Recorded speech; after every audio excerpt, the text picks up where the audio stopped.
What's up, guys? Gaonan here, and welcome to episode 15 of Drafting to Masters.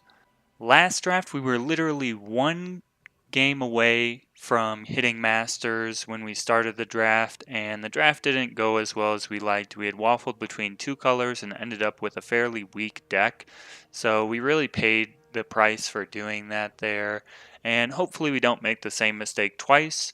Hopefully we can just get a reasonably strong deck that gets a few wins off the bat, and then we'll be in Masters. If you've missed any of the previous episodes, I've linked them in the top right corner for you. That way you can go back and watch them if you have missed them. And without further ado, let's get into hopefully the last draft of the season. Alright, so the rare isn't too exciting for us. None of the uncommons are that exciting. So I think it's fine to just take Corrupted Umbran here, as it's probably one of the strongest commons in the set. Jack's Choice is pretty good, as it is removal and also a potential trick. Master at Arms is also pretty good. Either of these cards pairs well with Corrupted Umbran. But for me, I'm just going to take Master at Arms. I think it's just a more solid card, and it doesn't force us into a certain faction pairing. I mean, yes, it kind of forces us into Argenport, but by no means am I upset with those colors. Here, I think Illumination Wisp is the strongest card. Randori looks like it could be strong, but it's just not. Resolute Paladin is okay, but rather just take the solid 2-drop. Flying Endurance is pretty strong combination. Veteran Strategist is very good for helping you splash. Lethrai Blade Whirl is strong on its own, and I think it's the pick here. Pairs very well with Illumination Wisp, works well with Corrupted Umbran to just gain a ton of life, so Blade Whirl it is for me. Wormstone is okay here. The fire cards are pretty weak, as is Daggerclaw Howler. Agent's Choice is okay, but I'm just going to take Wormstone here. The primal cards here are okay. The shadow cards aren't anything exciting. No time cards. So I think I'll just take Coronal Umbran here, as it does pair well with Illumination Wisp. Petition is reasonable fixing. There's also Reinforced Baton, but we'll just take Petition here to stay the most open. So some good fire cards coming through between Rusty Grenamotive and Ankle Cutter. So seems like it might be time to pivot and maybe go into Stone Scar or something. Between these two cards, I think Rusty Grenamotive is just stronger, so I'm going to take it here over Ankle Cutter. Back Alley Delinquent is a reasonable 2-drop and matches up well with that Stone Scar plan, so we'll take it here. Subterranean Sentry is just a big body at the top. Maybe we'll be in time still, we're not sure yet. And both these are filler. We'll take Jackal since we're actually in time. And so Punter is a great Yeti payoff, but we're not in Primal at all at this point. We know we're in Shadow right now, and we like our time. I think we probably are still in Xenon at this point. So I think taking something like Cabal Slasher here is very reasonable. Even if it doesn't get any Life Force triggers, it's still a reasonable 2-drop that just clogs up the ground. Other option in Xenon is Dune Phantom, which isn't too exciting. If we're looking outside those, like at Stone Scar, I think Into the Furnace is the best card, but I'm just going to take Slasher here. Rooftop Vigilante is a very real reason to be in Argenport. There's also just a Curator though, and it's got to be the pick here because we know we're in, well, we don't know we're in time, but this is a strong signal that time could be open. So I think we'll take it here over everything else. Bang Sarasaur I like more than the other cards.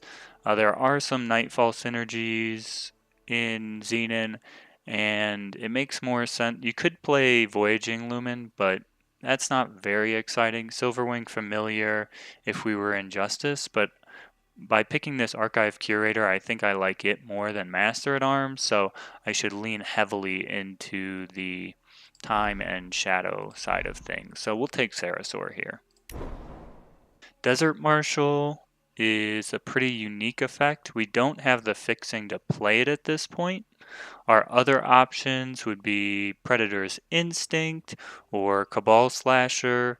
And in this scenario, we've already got one Slasher, so I think I'll just take Predator's Instinct. We've got some big bodies with Subterranean Sentry and Wormstone that could, have the killer effect and use it well. Teleport is good in these decks where you have some big bodies, because when the opponent double or triple blocks, you can teleport one of their guys and kill multiple guys potentially for pretty free.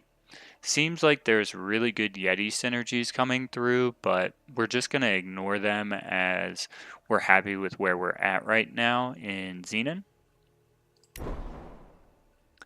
Neither of these cards is very good.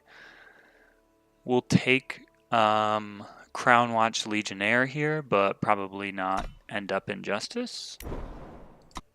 So here we could play Coaxer, we could play Excavation Assistant. I think I'm just going to take Coaxer for some more lifesteal and life force synergies, because I think it's better than the other options here.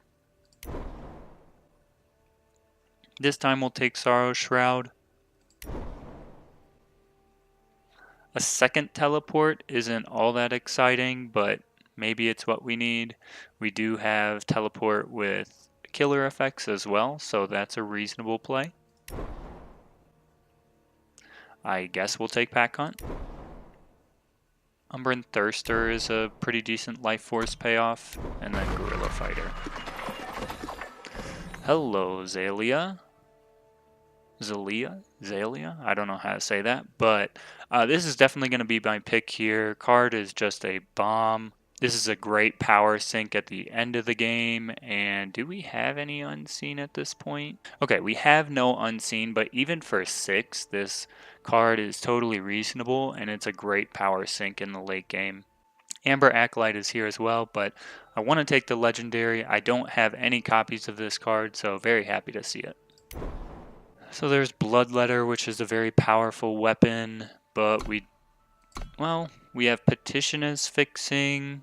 Kind of makes me wish we had taken the Strategist. That would have been fixing as well, and we could have had Bloodletter and Rooftop Vigilante at this point, but it's okay. So we just take Bloodletter over Dark Wisp here.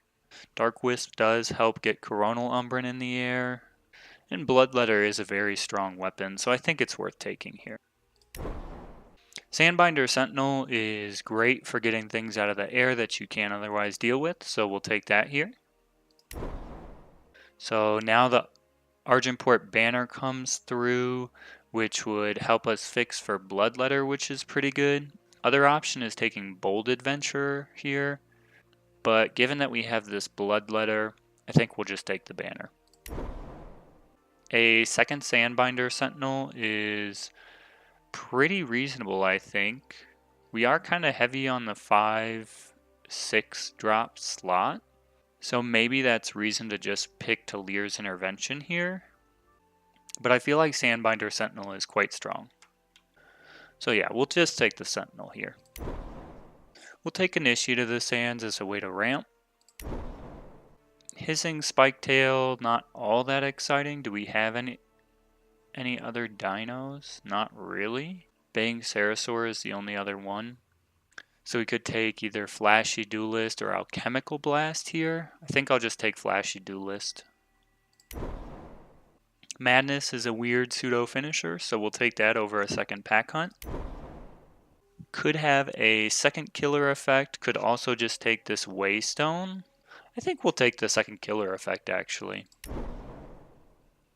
Another Sorrow Shroud. Don't think we'll play it, but we'll take it. And another Pack Hunt. Ooh. Aurelian Merchant. What would that potentially get us out of the market? I don't love it here. I think it's better to just take a second Corrupted Umbran for us. So we're going to do that. Wow, Lyda's Apprentice. Also don't have any of those. Wish I could take it here, but I think I just have to take the Lethrite Target Caller.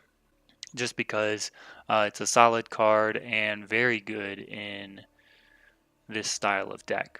There's also Spiteful Lumen, but I think Target Caller is just better. Vital Arcana would be okay. Sewer Sludge would be okay.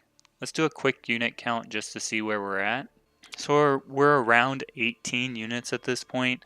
So I think it's fine to pick this Vital Arcana here. Other options would be Lockhorns or Spore Breath. Lockhorns could be okay in this deck. It is a trick. Yeah, let's take the Lockhorns here. I think it has some play with cards that get quick draw from Target Caller. It also just, when they double block thinking they're safe, you can just lock horns and kill both their guys instead. Staff of Speed is pretty good here. Watchful Amanera is reasonable as well. But I think I'll take the Staff of Speed since it has good synergy with anything that berserks like Corrupted Umbran. Training Ground is good for Wormstone. Herbalist is fantastic, fixing more spells for Wormstone, so we'll take it here. Don't think we'll play Hold Up. And some quick autopilot picks here. Maybe we play After Image. Doubtful though. Maybe we play Meditation. Doubtful. So we got a ton of playables in this deck, and we have Bloodletter, which we can definitely splash. We're definitely not playing 2 Pack Hunts. I don't think we're playing 2 Sorrow Shroud. I don't think we're playing 2 Teleports. I think all this other stuff might be reasonable. We should probably just cut another Pack Hunt. Don't think we're going to need it to close out games. Probably don't even need Sorrow Shroud at all. I think the killer effects are good. Meditation, Teleport is good in this deck. Lockhorn seems fine. I think I like all our spells at this point, and I like our attachments. So we just need to look at the units. I think this will be a 17 power deck since we've got cards like Petition and Learned Herbalist for extra power. So that means we need 3 cuts. And I think all those can come from the units. That's not a problem. So I think Initiate of the Sands makes it. I think maybe the only 2-drop that doesn't make it is Flashy Duelist. We'll come back to that. 3 drops, all of them look good. 4 drops, Hissing Spiketail can go. 5 drops, I think one of these needs to go. Maybe 1, maybe 2. I think both of these are good. Coaxer is probably the worst one. Thirster can get life from... Yeah, let's just get Coaxer out of here. I think all these are fine. So if we take out Flashy Duelist, this would be the deck. So let's get the power added to the deck real quick. Definitely want the banner. We want 1 Justice Sigil, and then the rest is just going to be other power. No, don't need that much. Because we have 4 sources here for 1 card. We've got the Justice Sigil, the Argenport banner, the Petition, and the Learned Herbalist. Yeah, this seems pretty good, right where we want to be. And yeah, I think this is the deck. Just want to close out this drafting and deck building portion by saying thanks for joining me on this journey.